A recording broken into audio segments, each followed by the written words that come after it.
ಪ್ರಿಯರೇ, ಜೀವನದಲ್ಲಿ ಬರುವ ಕಷ್ಟ ಸಂಕಷ್ಟಗಳೆಂಬ ವೈಫಲ್ಯಗಳೆಂಬ ಬಿರುಗಾಳಿಯಿಂದ ಹೊರಬಂದ ಬಳಿಕ ಜೀವನ ಇನ್ನೂ ಬಲಶಾಲಿಯಾಗುವುದನ್ನು ಕಾಣುತ್ತೇವೆ.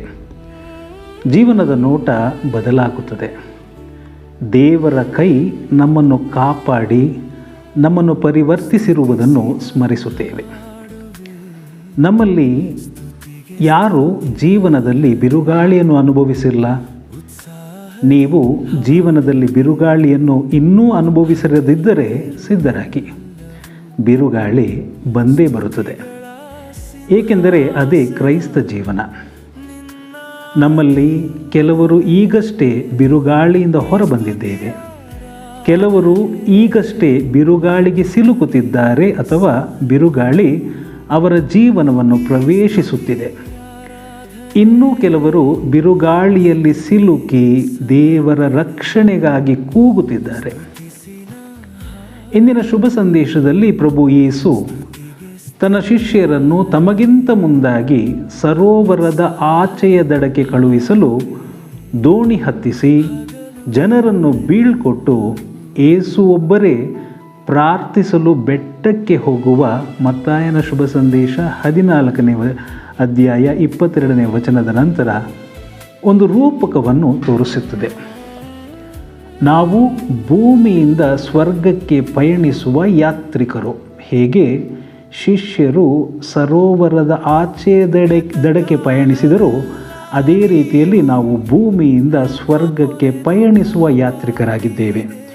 ಈ ಪಯಣದಲ್ಲಿ ಬಿರುಗಾಳಿಗಳು ತಪ್ಪಿದ್ದಲ್ಲ. ಇಂದಿನ ಶುಭ ಸಂದೇಶದ ತಾತ್ಪರ್ಯವನ್ನು ವಿಮರ್ಶಿಸುವಾಗ ಶಿಷ್ಯರು ಯೇಸುವಿಗೆ ವಿಧೇಯರಾಗಿ ದೋಣಿ ಹತ್ತಿ ಪಯಣಿಸಿದರೂ ಬಿರುಗಾಳಿಯನ್ನು ಅನುಭವಿಸುವಂತಾಯಿತು. ಅಂದರೆ ದೇವರ ಯೋಜನೆಗೆ ವಿರುದ್ಧವಾಗಿ ನಡೆದರೆ ಮಾತ್ರವಲ್ಲ, ಪ್ರಭುವಿನ ಚಿತ್ತವನ್ನು ಪಾಲಿಸುವಾಗಲೂ ಬಿರುಗಾಳಿಗಳು ಬರಬಹುದು. ದೇವರ ಯೋಜನೆಯನ್ನು ಪಾಲಿಸುವಾಗ ಬಿರುಗಾಳಿ ಬಂತೆಂದರೆ ಅದು ಪರಿಪೂರ್ಣ ಬಿರುಗಾಳಿ, ಬೆಳವಣಿಗೆಗಾಗಿ ಬರುವ ಬಿರುಗಾಳಿ. ಪ್ರಭು ಯೇಸು ಪೇತ್ರನನ್ನು ಸರೋವರದ ಮೇಲೆ ನಡೆಯಲು ಕರೆದರೂ ಆತ ನಡೆದು ನಂತರ ಮುಳುಗಲಾರಂಭಿಸಿದಾಗ ಆತನ ಪ್ರಾರ್ಥನೆ ಕಾಪಾಡಿ ಪ್ರಭು ಆತನನ್ನು ಪರಿಪೂರ್ಣಗೊಳಿಸಿತು. ದೇವರ ಯೋಜನೆಗೆ ವಿರುದ್ಧವಾಗಿ ನಡೆದರೆ, ಅಂದರೆ ಪ್ರವಾದಿ ಯೋನನನ್ನು ತೆಗೆದುಕೊಳ್ಳೋಣ. ಆತ ದೇವರ ಚಿತ್ತಕ್ಕೆ ವಿರುದ್ಧವಾಗಿ ಓಡಿದಾಗ ಆತ ಎದುರಿಸಿದ ಬಿರುಗಾಳಿಯಂತೆ ತಿದ್ದುವಿಕೆಯ ಬಿರುಗಾಳಿಯಾಗಬಹುದು.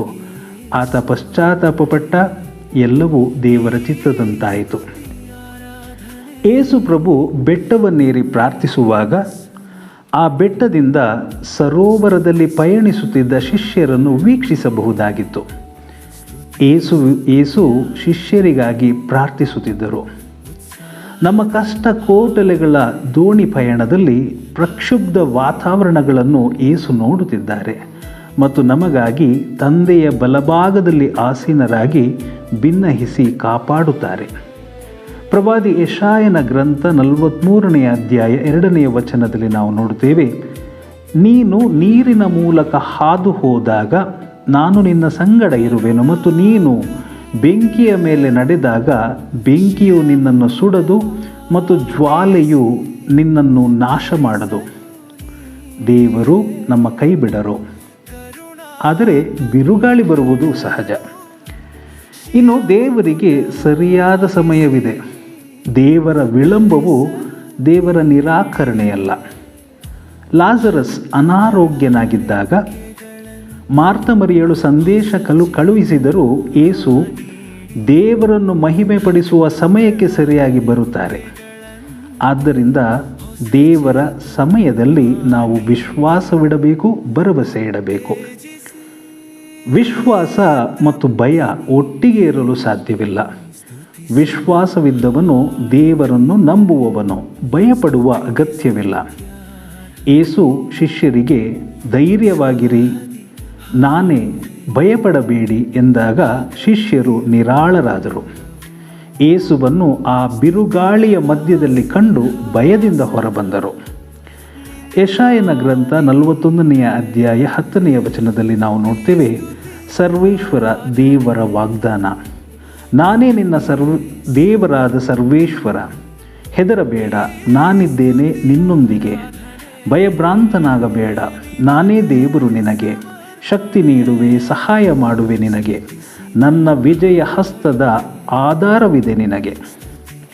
ಪೇತ್ರ ದೋಣಿಯನ್ನು ಬಿಟ್ಟು ಪ್ರಭುವಿನೆಡೆಗೆ ಸರೋವರದ ಮೇಲೆ ನಡೆದಂತೆ ನಾವು ಸಹ ಆತನ ಕರೆಯನ್ನು ಆಲಿಸಿದರೆ ಈ ಕಂಫರ್ಟ್ ಝೋನ್ ಎಂಬ ದೋಣಿಯಿಂದ ಆತನ ಮೇಲೆ ನಂಬಿಕೆ ಇಟ್ಟು ವಿಶ್ವಾಸವಿಟ್ಟು ದೋಣಿಯಿಂದ ಹೊರ ನಡೆಯಬೇಕು.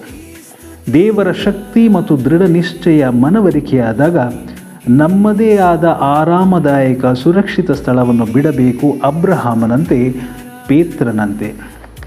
ಶಿಷ್ಯರನ್ನು ಹೆದರಿಸಿದ ಆ ಸರೋವರದ ನೀರಿನ ಮೇಲೆ ಪೇತ್ರ ಕಾಲಿಟ್ಟು ನಡೆದ. ಯೇಸುವಿನ ರಕ್ಷಣೆಯಲ್ಲಿ ಜಯಶಾಲಿಯಾದ.